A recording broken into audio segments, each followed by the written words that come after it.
Welcome back to the channel. Back with another video for you guys. 2010 GMC Arcadia. We're getting ready to do the rear brakes, and let's get to it. I believe the rotors might be bad as well, but if they're not too bad, I'm gonna go ahead and continue the job. But the customer only wants to do the pads, so let's get to it. Not quite sure what I'm gonna need as far as sockets yet, but let's get to it. And ratchets. All right, so jack your vehicle up. Always use a jack stand for safety. This is a 22 millimeter. Yours may be, it may not be, but 22 millimeters for the standard factory. And I usually take off my lug nuts in a star pattern and put them back on for muscle memory, because that's how you put it on. So let's just say, this is for those who don't know. So let's just say,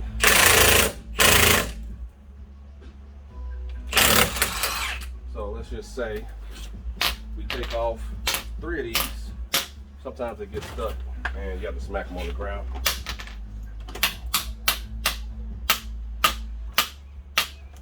Try and get him out. And sometimes you might have to use something to get it out.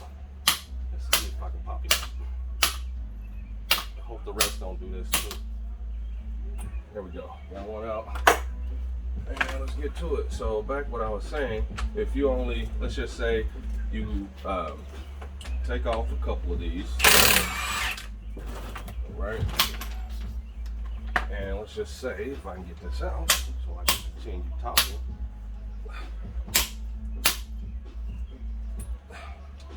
Yeah, so sometimes the lug nuts will swell a little bit, and that's what causes them to get stuck in your socket sometimes. So yeah, back to what I was saying. So if you was to turn, let's say you only have these 3, or you have only these 3, however it's set up, if you turn and your wheel will come out either way because it's not secure. So if you got 1, 2, 3, at least 3, but you have a 6 lug, so at least 2 up here and 2 up here to keep the wheel stable. Okay, so let's continue knocking this out. We got 3 more to go to get out. Usually don't take this long, but I'm trying to be quick as possible, but safe as possible as well. Don't want to damage anything.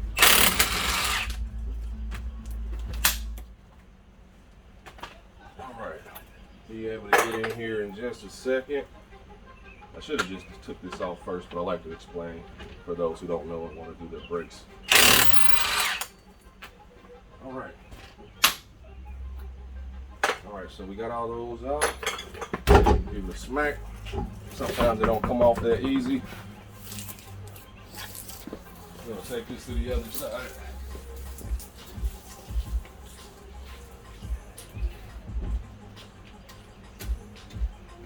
All right, so now that we're back in here, let's see what we're gonna need. All righty, rotors aren't too bad.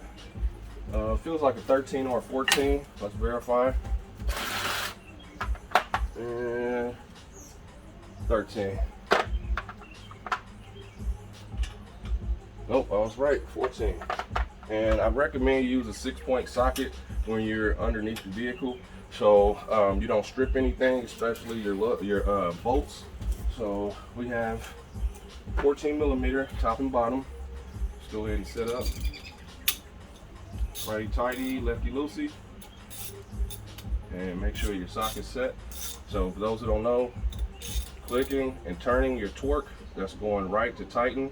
Click it, and your torque to turn this way will be loosening. So righty tighty, lefty loosey. Okay. And let's make sure. All right. So you'll be going down.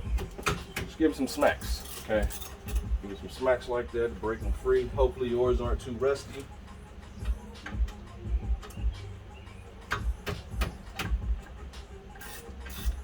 All right. Got those guys out. Let's switch over to my speed ratchet. Speed up the process a little bit. Alrighty, alrighty. Alright, tighty lefty loosey on the ratchet wrench. Alright, let's get it out. Alright, that's one. Top, bottom. I recommend you put them back in. How they came out, top, bottom. Sometimes they real rusty and they don't like to come out like you would want them to, and sometimes they'll set to where it only want to go in that specific spot. Some of them will go back smooth, top, bottom, but sometimes it's like that, so just put them back how you took them out.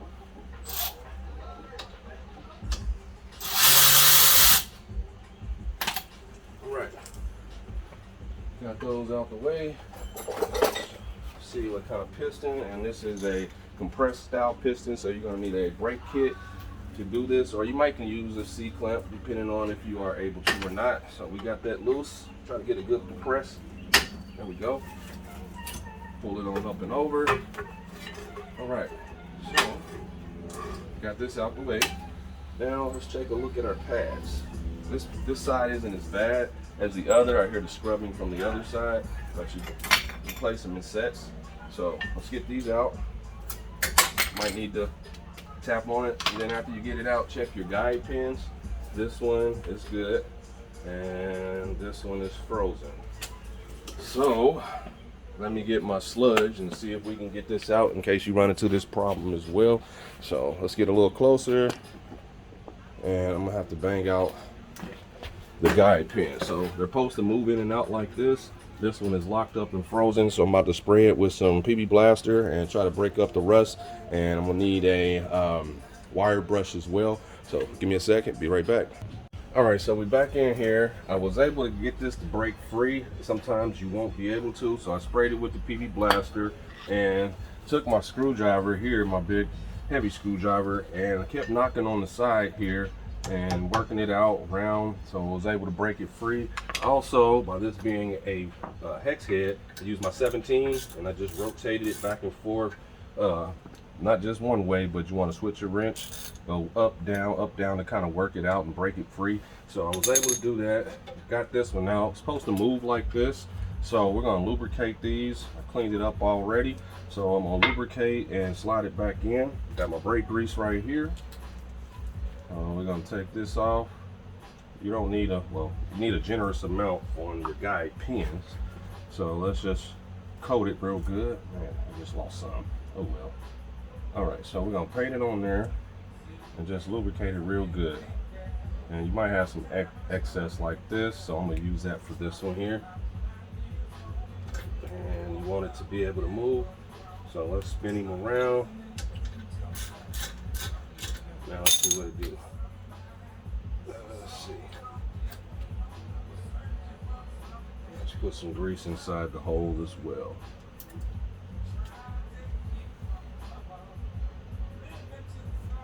All right. Now I must change my music so I don't get a copyright. So give me a second. I'll be right back. All right. So we're gonna do the same for the top and lubricate it as well. Let me get some of this off of here. All right, slide this one out. Let's coat that one as well. All right, now we're good. Let's put this one back in.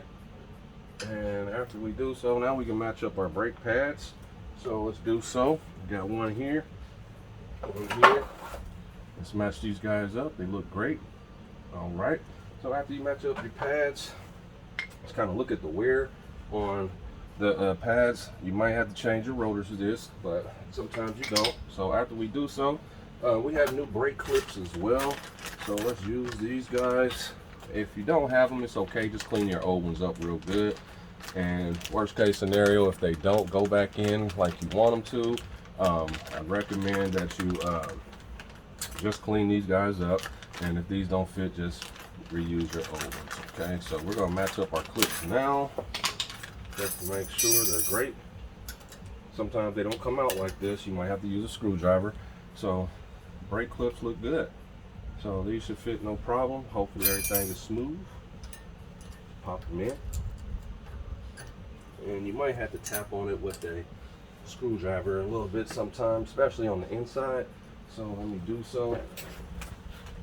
See if we can mash it down in there.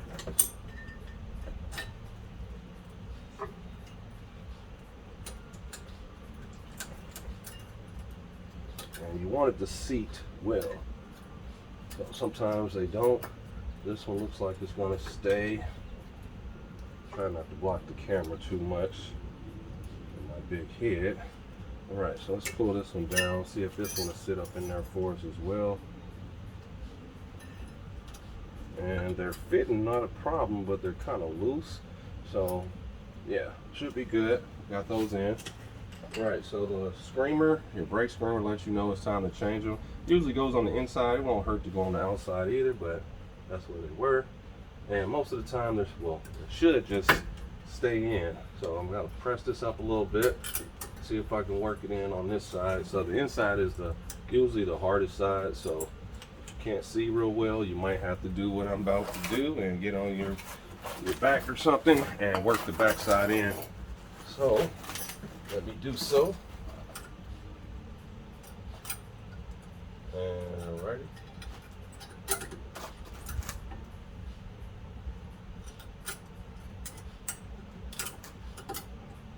And worst case, might have to go top bottom, depending on if they're cooperating. So it's kind of not wanting to, but we're going to work it around. There we go. So now we got that side in. Usually take a screwdriver or something, tap it, make sure it's touching the rotor. Pads are always supposed to rub the rotors. So there we go. Got that side in. All right. Let's do the outside as well. But yeah, sometimes the clips, they'll be a little loose or they won't fit just right. Sometimes you'll have rust up under them and you'll have to clean it out to get the new ones to set in. So we didn't have to do all that, so that's great. Let's get this one in. It's got a little spring right here. You're gonna have to kind of spring it forward a little bit and push it in like so. All right, so now that we got both of those in, it's time to compress our caliper back. You can use a C-clamp or you might have to use a brake pad kit. So let's try the C-clamp method. Gonna put our pad here like so. Just want to try it just in case you don't have a brake pad kit. Just work this down. Hopefully we have enough clearance. Looks like we do. And you want to set it up on top of your nut here if you can. If not, then let me do what I'm about to do and get a bigger C-clamp. Be right back. All right, so we're back.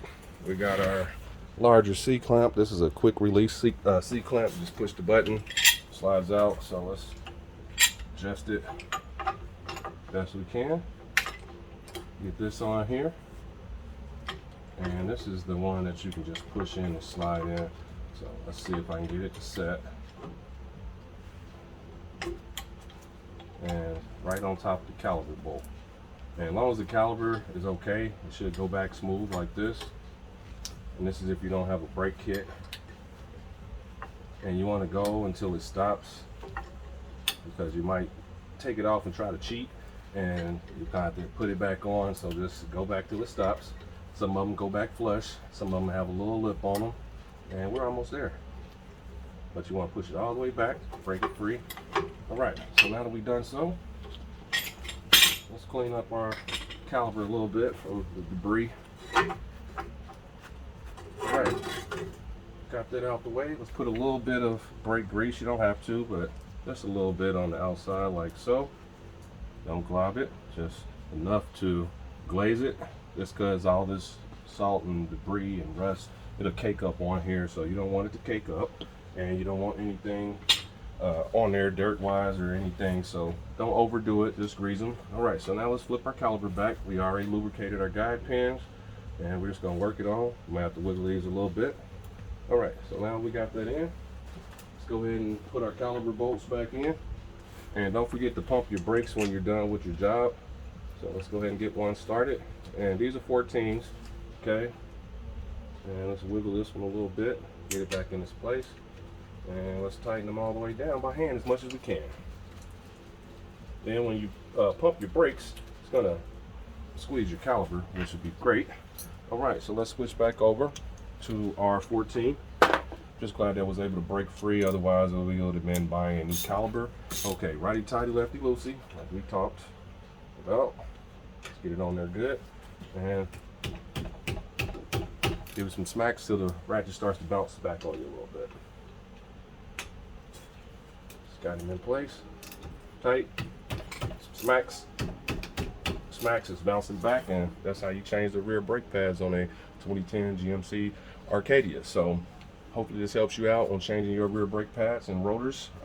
Be different as far as the rotors. You have to remove your caliber bracket, but we're just doing the pads today. Rotors look okay, so we're going to proceed on the other side. So thanks for watching. Always know rust is the enemy on these things, and live life, love it. Hit the thumbs up, pop in, leave your notifications on if you just want to see what I'm doing, or you might want to learn a little something that day. And yeah, hopefully this helps you out. Till the next video, guys, I'm out.